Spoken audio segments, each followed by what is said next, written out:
You are watching Access LaPorte County, Channel 97. Coming up next is the September 9th, 2024 meeting of the Long Beach Town Council. You can find more information for this meeting by visiting www.accesslaportecounty.org. Okay. Welcome everyone to the September Town Council meeting, Long Beach. Let's stand for the pledge, please. We pledge allegiance to the flag of the United States of America and to the republic for which it stands, one nation, under God, indivisible, with liberty and justice for all. Meg, could you do roll call? Council members Shannon Wojcik. Council members Shannon Wojcik. Here. Kendra Bartlett. Here. President Joy Schmidt. Here. Council member Anita Remgis. Here. Chief Swistek. Present. Attorney Willoughby. Present. Our accountant, Mr. Hudson. Present. Clerk Treasurer Meg Collins, I'm present. That concludes roll. Oh, and J.D. Haley is absent. Thank you. I have a few opening comments. First, I would like to say that sadly we lost one of our Long Beach family last month, Brent Solar. So we would like to take a moment of silence for Brent right now, please. Thank you.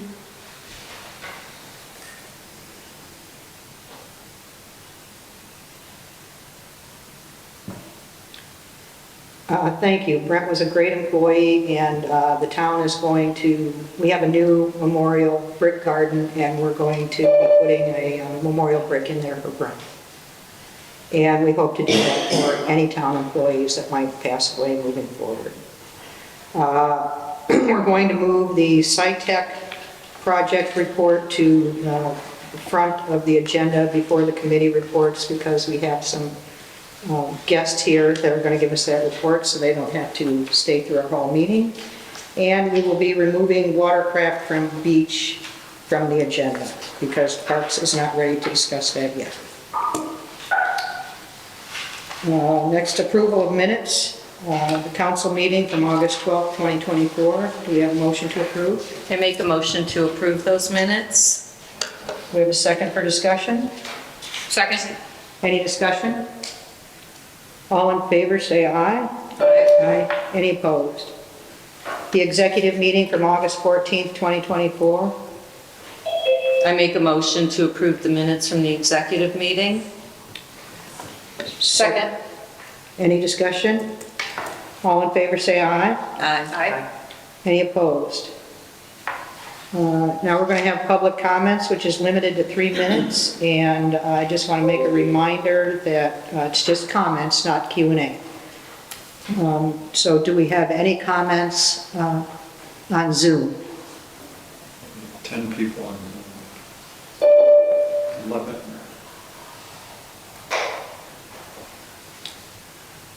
Seeing none, do we have any public comments in the audience?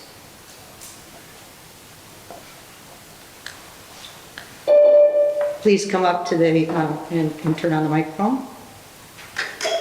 And tell us your name and address. Julie Sosa here in Long Beach, and I just wanted to bring up, I saw that deer management is on the agenda, and this is my first time speaking in front of this council, although I've spoken many times about it in front of the other councils, and I don't think that anything's being voted on tonight, but just wanted to express that I do not want to see a deer hunt in our residential area for many reasons. And I hope that the council, this council and future council will not decide to do that. I know there's a lot of people opposed to it. I know it's a very sensitive subject, and but I just want to express my opinion that I'm very much opposed to it and hope that that does not happen. So, Thank you very much. Any other public comments? Seeing none, we are going to move to the SciTech project update. So I would like to introduce Mary Green. Yes, thank you. You're welcome. You're welcome. Council, old president, I get to come over here. Well, I'll just invite Dave to come on up with me. Dave? Thank you all for having us and allowing us to get an update on the project. We met a few of you when we came in, but not all of you. And I'll give you a little bit of why we're here, and then Dave actually will provide the project update. I'm Mary Green and Dave Mack, and we're here representing SciTech Industries. And for a period of time, SciTech operated what is now known as Shell to the community. And they no longer operate the facility, but they did retain some environmental responsibility, and that involved groundwater issues. And through the years, they have had access agreements with the town of Long Beach because they have groundwater wells installed to do groundwater sampling. And during that period, we have always come to the town and provided updates. Early on was actually to the council, and then once they were installed, it was meeting periodically with the town during informal meetings. But we have good news. Dave's going to share with you. He is the project manager, and he's going to be sharing with you the project update and explaining what they're going to be doing to address the groundwater matter that they've been working on. And I'm the communications coordinator. So each of you, I understand, have a copy of the project update, and it has my information and also Dave's information, how to get in touch with us should you need anything after this evening. But thank you again for having us, and I'll move out of the way and let Dave talk to you. Thank you. Good evening, everyone. I'm David Mack. I am a geologist by degree and professional certification. And I'm now the project manager for the Michigan City project on behalf of SciTech. SciTech has been doing groundwater investigation on this property for many years. As I said, we have a few wells on Long Beach property. They were really installed to delineate the groundwater plume. And in the last few weeks, we've actually got approval from IDEM for a remedy. So what's going to be going on in the next 16 to 24 months is we're going to be installing a large-scale groundwater treatment system. What this is going to do is we're going to install extraction wells on our property along with injection wells, and we're going to pull groundwater out of the ground. We are going to treat it to remove metals. We're going to clean that water up to drinking water standards, and then we are going to re-inject that water into the aquifer, sort of at select locations, to create a big recirculation system so we can actually flush more metals out of the ground and get the cleanup done quicker. This has been approved by IDEM. It will take 18 to 24 months to build and construct, so you will be seeing activities out there. We will have a groundwater treatment building. It's going to be a prefab metal engineered building. That would be about 20 feet tall, and that's where we will house all our pumps and treatment equipment and everything like that. And then we'll have wells installed on our property with underground lines so we can pull water from the ground and re-inject it.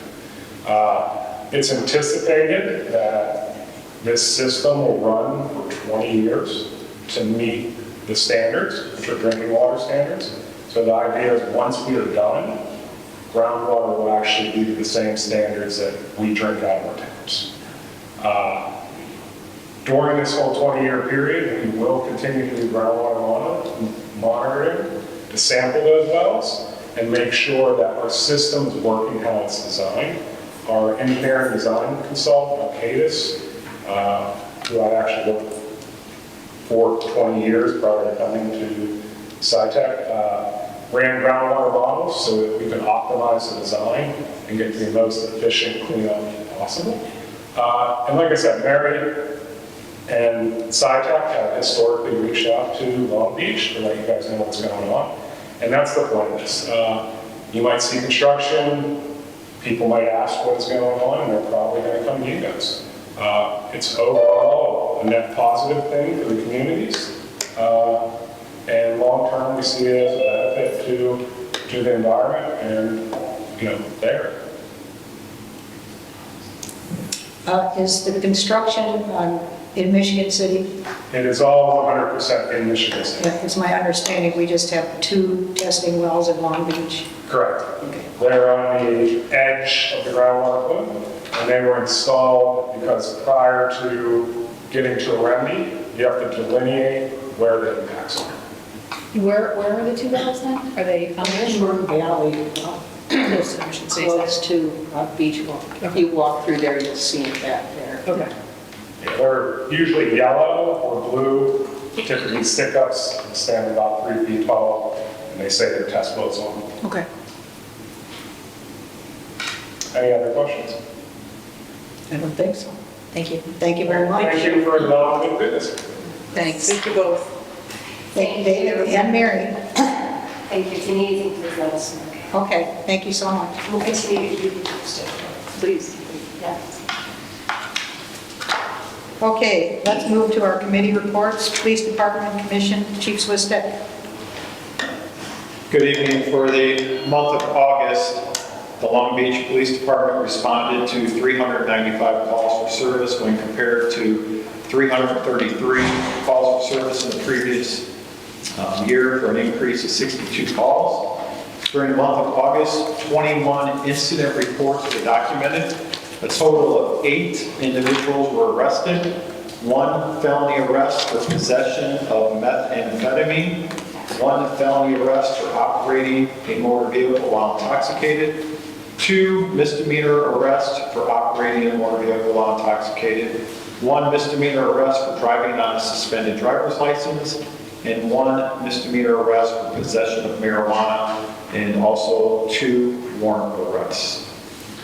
I would like to bring up an incident from August 13th. This incident was a medical emergency that occurred in the town of Michiana Shores, where we are under a police service contract with them.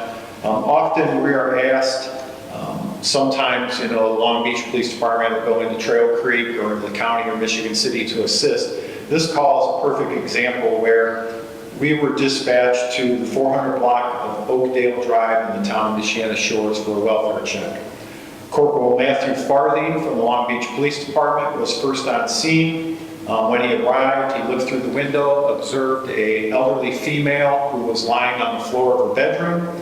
He immediately forced entry into the home and immediately began to perform CPR on the female occupant. No one else was home at the time. Additional resources were being sent from Emergency Medical Services, and Trail Creek Sergeant Nick Capano on his own decided to travel down Highway 212 to the town of Michiana Shores. And when I arrived, I found Corporal Farthing and Sergeant Capano from the Trail Creek Police Department, both in a very hot and humid home, and were both performing CPR on the female, taking turns performing CPR because of the extended ETA of the ambulance that was some ways out that particular afternoon. Both gentlemen continued with CPR until the EMS professionals arrived. They then transported the female to Franciscan Hospital, and the last that I was told that she was still alive due to the life-saving efforts of both of those officers on that day. So I'd like to commend both Sergeant Nick Capano from the Trail Creek Police Department and Corporal Matthew Farthing from the Long Beach Police Department for their efforts that day in providing life-saving measures. And I believe Chief Albers is going to share a similar story that occurred here in the town of Long Beach recently. Aside from that, nothing major on the police department side to report. There was not a police commission report.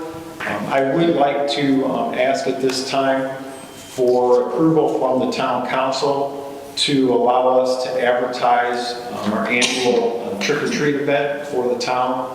It's hard to believe that October 31st is just around the corner. I spoke to fire department officials, and the Long Beach Fire Department and Police Department would like to jointly host the trunk-or-treat/trick-or-treat event again this year, but at the Public Safety Building. That would be on Thursday, October 31st, from 5 to 7 p.m. And I'm just asking for permission from the council to go ahead and recognize and advertise that for our annual trick-or-treat time. I would say that's a given, so we don't need a motion for that, do we? No, I just, pretty much in the Does anyone past, we have a have, problem with that? think we have any Thanks for doing questions? No? Thank you. Thank you. So we will go with that. On the town administrator side, just a couple of topics I'd like to bring up.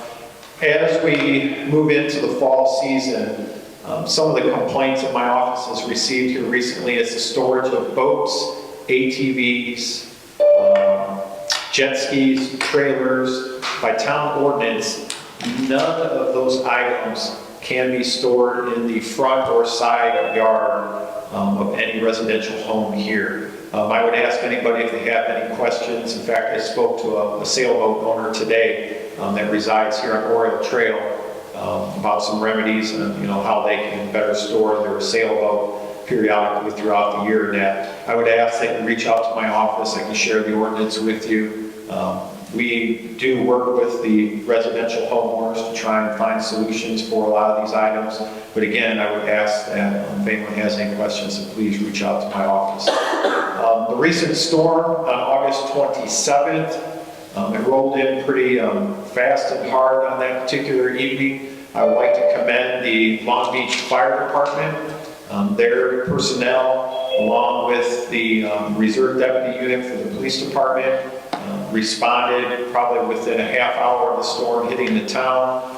When I arrived in town, I found Long Beach firefighters at Stop 24 with chainsaws out on Lakeshore Drive, cutting up a tree and dragging a tree off of Lakeshore Drive to reopen the roadway. Our fire department went above and beyond that night, not only responding to emergencies, but also dragging tree limbs and other debris out of the roadway. In fact, Chief Elvers assisted me on St. Lawrence as we drug a tree out of St. Lawrence to open up that roadway as well. And a big thank you to Tom, Greg, and Austin. All three were called in after hours, responded immediately, and assisted that evening as well, restoring things in the town. So a big thank you to everybody. Lakeshore Drive, I was in communication today with Haas Engineering. At your October Town Council meeting, you will have the proposed contract for the conceptual design and scope of work that will encompass the work of repaving Lakeshore Drive and/or the reconstruction of Lakeshore Drive. We anticipate that work to begin in the calendar year of 2026 to possibly 2028. It may be at least a 2 or 3 year project, and that would consist of repaving the asphalt roadway from stop 13 to stop 31 here in the town. Health insurance update. We are currently asking our vendor to survey the marketplace to look at our alternatives for the healthcare benefits that we provide to our employees. I should hear something back late October or November from General Insurance on that. I just wanted to update everyone. And then lastly, I would like to seek permission from the council tonight on the approval to post the job opening for the street department position that we will need to fill. The reason for that is I would like to get this posted onto both Indeed and ZipRecruiter sooner than later, because this position is one of our 4 street department workers that plows our roadways in the winter, and I would like to at least start to vet out some of the applicants and begin working with the HR committee to set up some potential interviews in the next month for that position. I think the same thing with that. I think you should move forward. Does anyone have a problem with that? I agree. All right, thank you. That's all I have to report. Thank you. Volunteer Fire Department, Dave? Yes.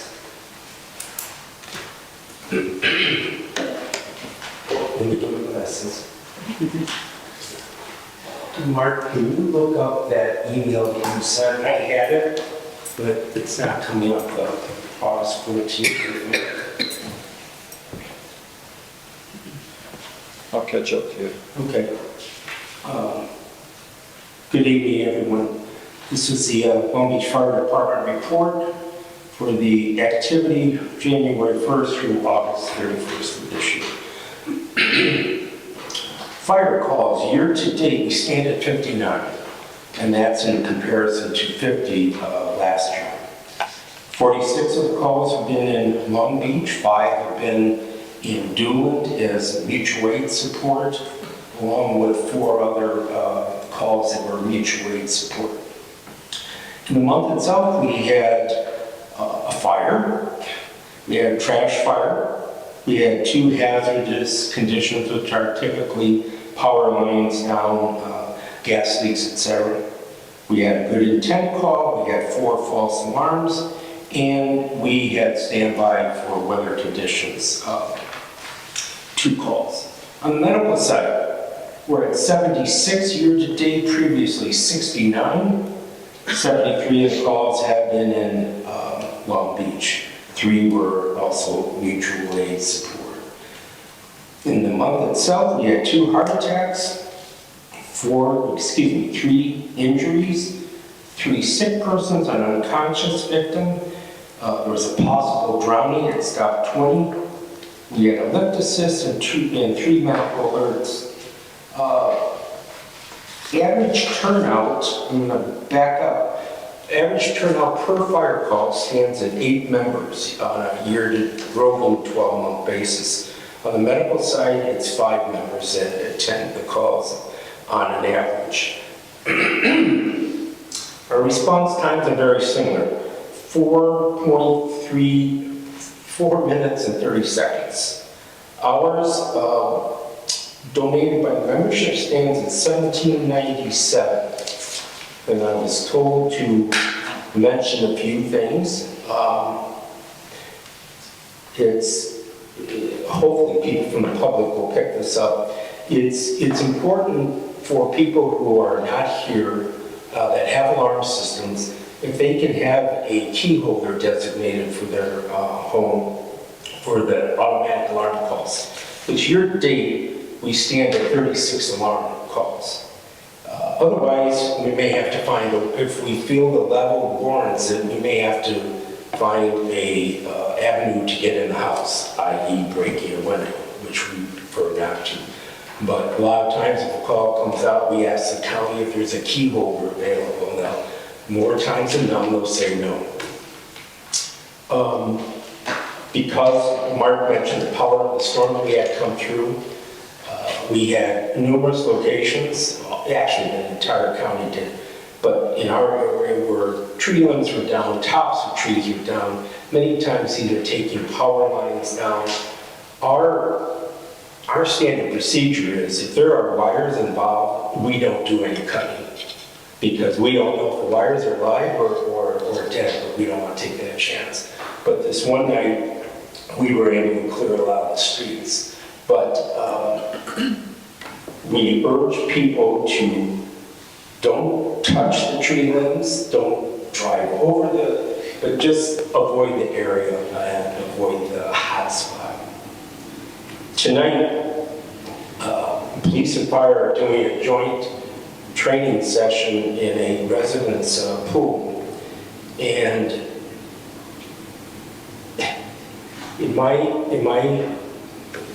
Nita said 40 years, congratulations. But when I first joined, the police were required, along with street department people, to join the fire department or attend meetings. And that was because we needed members and support, and they had the daytime availability. And in the last 30 years, unfortunately, we did not receive that type of support from the PD. I'm not pointing fingers, it was just that way.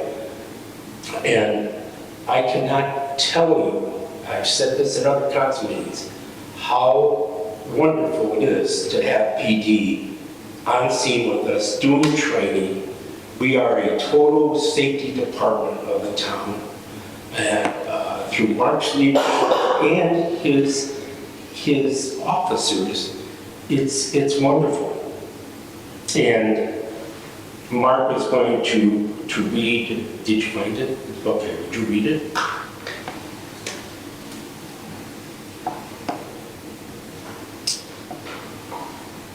All right, so back on August 28th, a Long Beach resident had came into the town hall asking to speak with me, and I'll share with everyone the email that I shared with the town council and the fire department and the police department.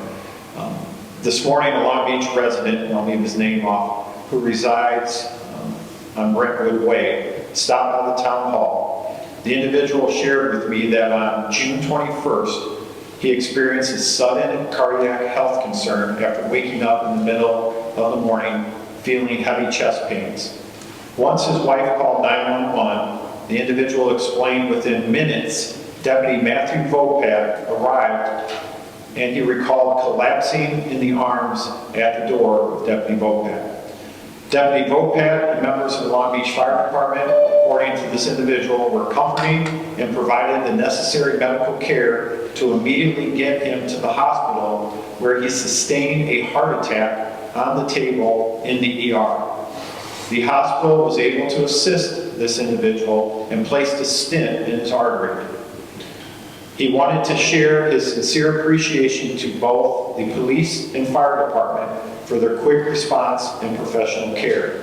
He commended that everyone saved his life that day. He asked that I share today's visit with all the emergency responders that were at their home that morning. Great job by everyone. That statement is living proof of our relationship that we now have with our police officers. The fact that Marshal Vopat was there before us, that just it didn't happen before. And the fact that he was there and we came in behind, I think we made a difference in that person's life. So once again, Mark, you're leading a great group of people. You're providing leadership where you have our respect as a fire department, and we just really enjoy the relationship and we look forward to many long years. So that concludes my report. I don't have a fire commission report. Was there one? No. Okay. I do have a question. Can I move to, I had asked that CPR AED Oh, yeah. training be put on the agenda. It's something we've talked about in the past, and now that the public safety building is open, possibly when, things are up and working. I don't know if that's something I could coordinate with you No, and it's with you already- about. I think it's in the works. They're trying to put a program together. I believe Megan Applegate was working with fire personnel to try and get something scheduled, because also we want to have all the town employees attend a training session on the use of an AED. Since all of our town facilities now have AEDs, we also want to train the town employees to at least recognize what the AEDs are, what they're capable of, and then how to use them. So it's in the works, Anita. And then for the residents at some future point, right? Yes. Okay, Part thank one you. would be for the Right. town employees, part two would be anyone that's interested. Perfect, thank you. Thank you. So if I may, while we're speaking to Deputy Vopat, I want to share a story that I left off earlier. So Deputy Matthew Vopat, we hired February this year. So the young man's been with us 6 months. Law enforcement's in his blood. Father was an NYPD officer, recently retired. His dad was at 9/11 when the Twin Towers went down. Matthew's always said that he's wanted to be in public service and wanted to give back to his community. So the August 28th storm that we talked about, all of us were out, we worked through that storm. 2900 block of Roslyn, a large tree comes down in that particular block where the power was lost. Matthew Vopat, Deputy Vopat, recalls that there's several elderly individuals that live on that block. Without any motivation from my office or the sergeant or any of the other deputies, Deputy Vopat, when he came on shift, went into the refrigerator here at the town hall, grabs a case of bottled water, goes out to the 2900 block of Roslyn where there is no power, a large tree down, barricades at each end of the block, went door to door, asked them if he could give them a couple bottles of water, if they needed any prescription medications, did they need any help. And the next morning, Sergeant Seitz comes into my office and tells me, "You're not going to believe what VOPAC did last night." He shared that story with me, and I did believe it because I knew when I recall interviewing this young man for this position that that's the type of individuals that we want on our team, as Chief Elkins has described today. And I'll tell you, he's done a fabulous job for us since February, and I just wanted to add on to that recognition that we're very pleased to have him as a member of the police department. And that makes me proud after all these years to be associated with someone of that caliber and taking the initiative on his own. So thank you. Thank you. Thank you, John. Public Works, Kendra. Public Works did not meet, so no update. Select Board, Kendra. Park Board did not meet, so no update. Community Center, Anita. Community Center did not meet. It was Labor Day, but I do have two things to report just because it's money that's, has been agreed upon. There's been a lot of discussion over the past months and years about the heat pumps in the community center, and the new heat pump was delivered this afternoon. So it's over at the community center and it will be installed this week, so hooray, hooray. Is that going in the Y? Yes, Okay, thank you. And to add to unless that, something happened to change that. a heat pump in the gym sprung a water leak and needed a repair. So it just shows the need to repair the heat pumps. We just had Lakeshore Mechanical out and they had to repair one that's in the gym. And actually the one in the gym is next on the list to probably be replaced as well. And then the other thing was an expenditure that was approved that for the planters to bring back the front of the community center in a way. Ellen Lynch, who's here with Tree Board, and Janice Brown from Tree Board did a nice job of keeping in touch with the community center members. Larry Brown was kind of spearheading that and keeping in touch with them. So nice job of everybody working together, and I think it's fairly, it's getting there. I mean, I don't have to put the caps on, but it's nice. Yeah, so anyhow, thank you. Anita, if I could just add one thing for the community center to maybe add to the checklist, is there's been complaints of a sewer smell in the workout area. So I'm not sure if that's a need to be checked to see if it has to be pumped out over there, but just something to add. It happens because they get a dry trap in those, all the little girls' bathrooms, but Usually you just have to put them on. yeah, you just gotta put water in. Absolutely. Sure. I'll email them. Okay, thank you. Thanks. Budget and Finance, Meg. Yeah, so we had a shorter meeting on September 4th. We will be working on the capital assets project, which we discussed at a meeting or two. This is part of the annual financial reporting to Gateway each year, and it's a combination of input from various departments in the town. And Mark had made a good start on it, and Tristan, Mark, and I are going to continue that. The capital plan has been updated. We've worked pretty hard on that, and it will be part of our budget discussion later this evening. Capital expenses were updated through August, including CCMG totals for next year, for 2025. And then we will continue to update that as we move through the year and look ahead to the next 3 years. The fund projections were distributed through the month of August, along with revenues and expenditures. Our unfinished items are touched upon each meeting, including an end-of-the-year transfer to the rainy day fund. The budget worksheets that were noticed in Gateway are on, and they're on the agenda this evening, have been posted to the financials area of the town website.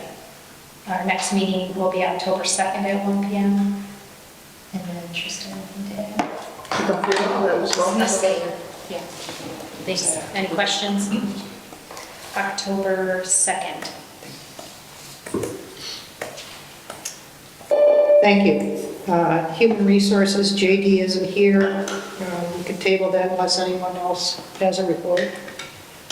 I can just briefly add that the HR committee has continued to work on the town handbook with any proposed suggestions as far as any updates or any amendments to it. And then the HR committee has been kept informed about the process for the hiring of the new police department administrative assistant that we'll discuss later in tonight's agenda. Thank you. Tree Board, Ellen?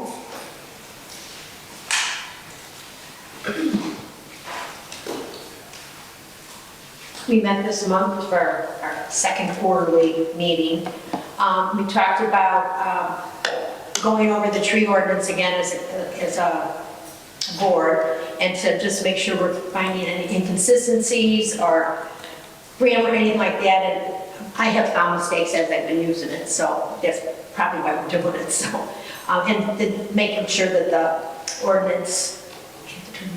It's up already. Make sure the ordinance, what's is said in the ordinance is also portrayed in the exhibits correctly. So we had couple little hiccups, so to speak. We also, when doing this, we talked about having a fact sheet of information, just something that could be given out to landscape and tree trimming companies and included out when if and when they are issued a permit on some of the rules we have in the tree ordinance. And, you know, even maybe do one of the mailings or something like that in the spring and the fall, and, you know, put some information out for that, and to actually put in some of the Indiana DNR or stuff that's being put out by Purdue Extension on things that is happening in the environment that we should be aware of. So we can send that to the same people, landscape people and the tree people, so they can, you know, maybe, you know, we would like them to follow those kinds of warnings. And I'm thinking Oak will, because they do go on private property and cut trees down. We'd like to inform them that it would be our wish that they would honor those warnings. Also, we're working on our very well-designed newsletter by Janice Brown for the quarterly newsletter. We'll be sending that out again in October, and we'll be discussed a few ideas on what we'll put in it. We'll keep you in suspense. I also went around again, I've done this about 4 or 5 times ever since I brought up the intersection sight lines around that we had to have, that we've been looking at and we've reported here. People have called me and said stuff, and you know, usually it's people that I know that are calling to tell me, like they're my, you know, they think they need to tell me about everything that's going on. You know, did you see this? Did you see that? But anyway. And as I'm going through doing this and looking at like, well, keep going by, sightline, all that, I'm just wondering if our ordinance is correct enough, because we have this 15-foot triangle. If there is other laws in Indiana or anything like that that you know, describe the sight line for different intersections, for roads that aren't as wide as maybe an intersection where, you know, like up at Carwick, you know, some bigger intersections, because it just would seem logical to me there would be a different amount of space, you know, at any one of the random streets in Long Beach compared to what you find on the hill going over Carwick and Hazleton, and what you find over at Long Beach, you know, at Chastleton and Lakeshore Drive. So I'm just, you know, I don't know where to find that kind of information. So I was just pleading my case to you, if you know where I can go find some of that stuff, or if they delineate that or not. I would appreciate anything that anyone could send my way. So, and that's it. Thank you, Ellen.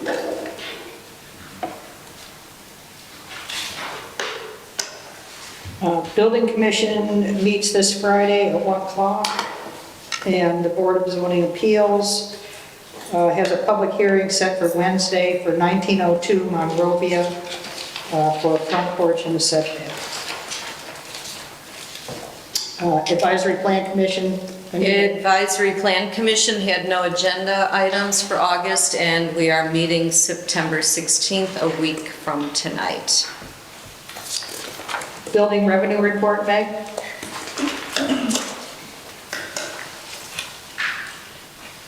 For August 2024, there were 46 permits issued totaling $1,642,755 with revenue of $17,499. One electric permit issued totaling $174. 3 street cut permits with revenue of $300. Legal expenses paid to Brady Nelson and James for $5,447.50. Accounting charges paid to Sender and Company were $4,207.34. I would ask for a motion to approve these reports. I'll make that motion. Second. Any discussion? All in favor, say aye. Aye. Any opposed? Thank you. Public safety building updates. Just a couple of things. Last week, Pavey Excavating was out to install a catch basin on the southeastern portion of the drive of Town Court Road. This was due to the asphalt was pooling water after a heavy rainfall. The work has been 75% completed. They just have to pour the concrete around the new catch basin. This work is being performed at no cost to the town due to the fact that it was probably just an oversight on how the 2 layers of pavement came together. So Holiday took care of that for us. The air conditioning during the recent heat spell that we had, the computer had not reset the building. We had Bloomfield out, that's still under warranty. They came out, serviced it, everything checked out. It was just a matter of getting the computer reset in the building. And then we have secured a quote for both the biannual maintenance for the HVAC in the new building and the HVAC in the town hall.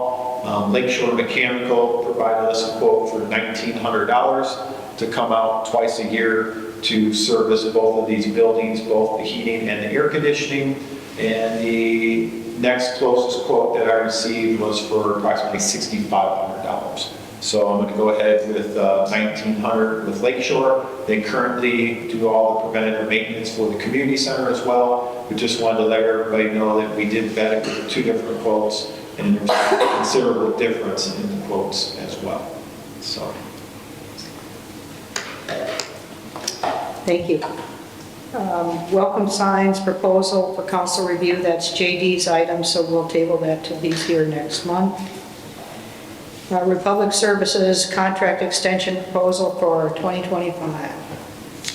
I can speak to that. Since the last meeting, the chief reached out to their representative and they had no problems updating and providing the contract, so it's all in one piece and we don't have to piece the extensions together. So that's still a work in progress. So what is before you, which will enable them to invest the time to retain their legal counsel to draft that contract, as you will notice that your approval to their proposal is subject to us being able to agree on the terms. So that asterisk is noted on the town council president's signature line, and that will be subject to making them aware of the limitation of your approval. And again, I just want to reemphasize, my understanding from the chief is they had no problems at all with regard to the questions that you had and the request for the entire contract. Okay, well, having been through this exercise before on contract for garbage services, I will make a motion to approve this 3-year contract with Republic. I'll second.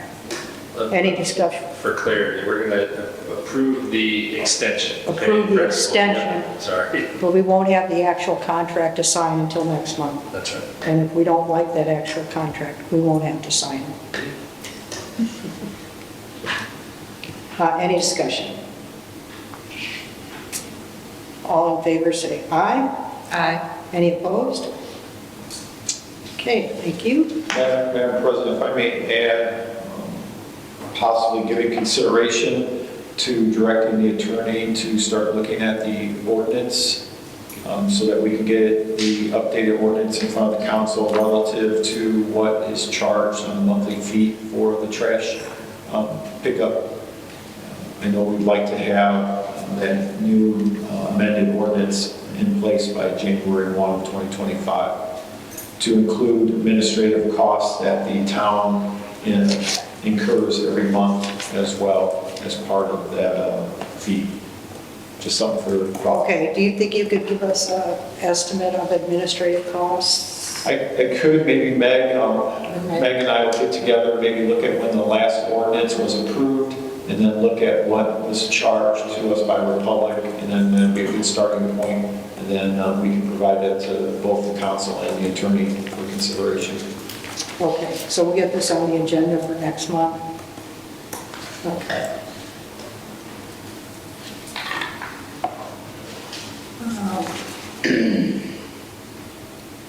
Okay, deer management, Kendra?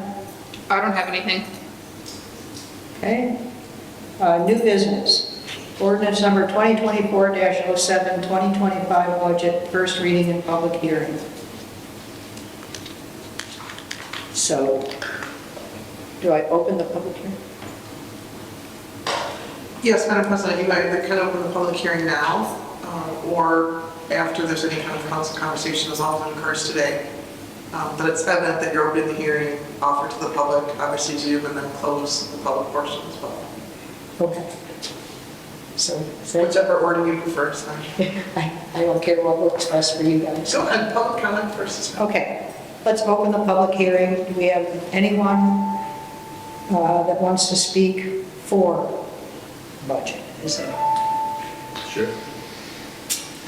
Anyone on Zoom? Anyone in the audience? Is there anyone that wants to speak against the proposed budget? Anyone on Zoom? Anyone in the audience? Not hearing any comments, I will close the public hearing. Good job. And that's great. I'm prepared to give a little presentation for you and members of the audience as well, if you'd like to do that now or questions first, whichever you. How about your presentation first? Sure. As you know, the Budget Finance Committee has been working diligently over the last several months to get a budget in order. The goal, of course, is always to have at least a balanced budget, at least a funded budget, excuse me, but hopefully a balanced budget. The difference there is that a balanced budget would show your expected revenues coming in for next year are exactly equal or possibly higher than your expenditures. A funded budget would be that the revenues plus some of your cash reserves would cover the expenses for next year. Across your various funds, we have a combination of both. It is a budget that I do suggest you can all be comfortable with. And I say that as well with a small little caveat that there are a few funds, the general fund specifically, that is over budgeted presently for the purpose of making sure that your advertisement that was posted will well cover your increasing cost needs that we can then scale back hopefully before the vote. And what I mean by that is specifically related to the health insurance.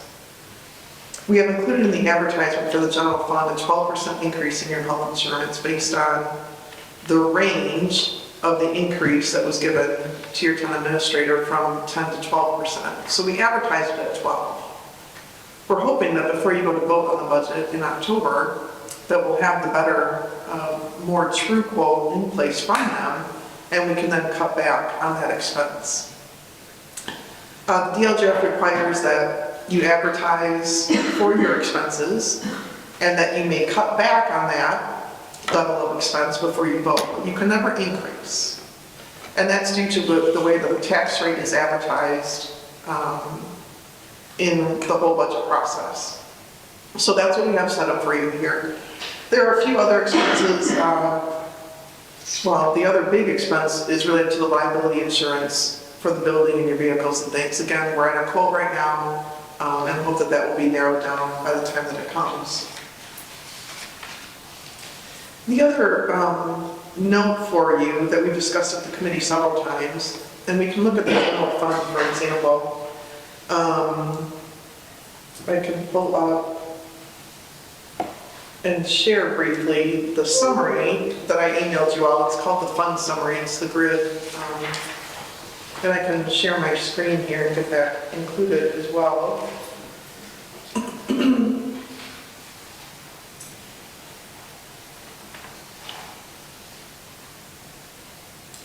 In that, I've projected for you revenues as we are required to do. And Mark, I'm trying to make it bigger and my black Zoom bar is in the way. Oh, wait a minute, maybe I figured it out.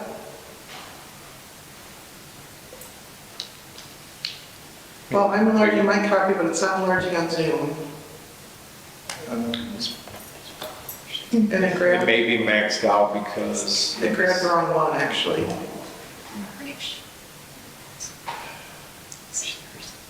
The screen I look that I'm sharing is not what you're seeing there.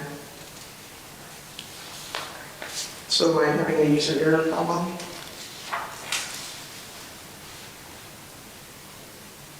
I think the viewing public can still see it on Zoom. It's probably as large as it's going to be. Well, but that's not the screen I have though. What's that? Isn't? That's the second. The one we're seeing right now is the second one I'd like to share. Right, Maybe we could close that one out possibly okay, and then try and reshare it. okay.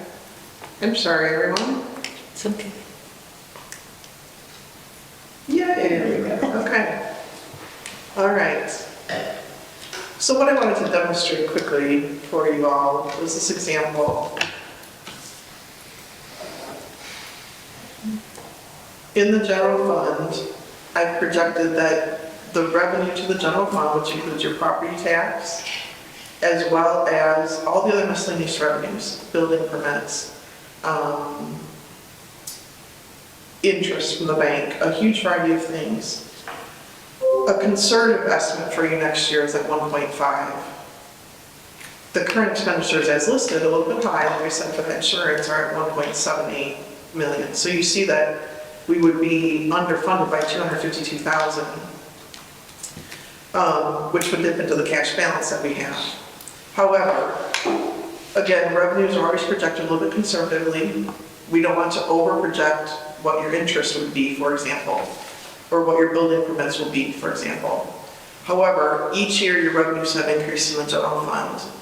And this year already, at the end of August, you were over $1.1 million. And I expect by the end of the year, based on the trends and watching how things are happening, that you'll have more than $1.6 million in revenue for the general fund. So as we come into vote in October, and you see some of these other funds as well with a few negative funding spots, I do think that things will come into balance pretty well. The community center, for example, we do expect the revenues to be a little higher than 80,000. But again, we don't want to overestimate the rent that we expect them to receive. They always do a great job of spending within their budget. They watch the revenue religiously. And so I don't expect there to be any kind of negative balance at all in that fund. This is just simply how our living, breathing budget works as we sit here right now at the beginning of September of the year prior. As we go down, the Park and Rec Fund is in a similar situation. Again, I know they watch the revenue very well. This revenue is a little bit under, a little conservatively predicted as well. We do also take into account the property tax collection and the fact that you don't typically earn exactly 100% receipt of your levy. So we are careful with that as well. But again, I don't expect the year to end in a negative fashion. So that similar kind of review goes on through the rest of the funds. Police donation, we did over budget a little bit so that if Mark is able to obtain more donations toward some equipment projects that he has the ability to spend it. Again, he watches that very closely. So that's what this first page is that I gave to you, and you'll see off on the right, I also provided your fund balance at the end of August, as well as what we expect the cash in the fund to be at the end of the year. Just to help demonstrate that your cash is very healthy, even if you do have a fund that is a little bit negative in its planned budget.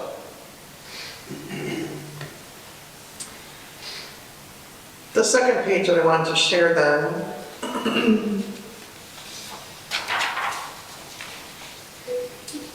was the one that we saw on the screen to start with, and we can certainly circle back to questions of either of them. So let me unshare and reshare. Did you do it?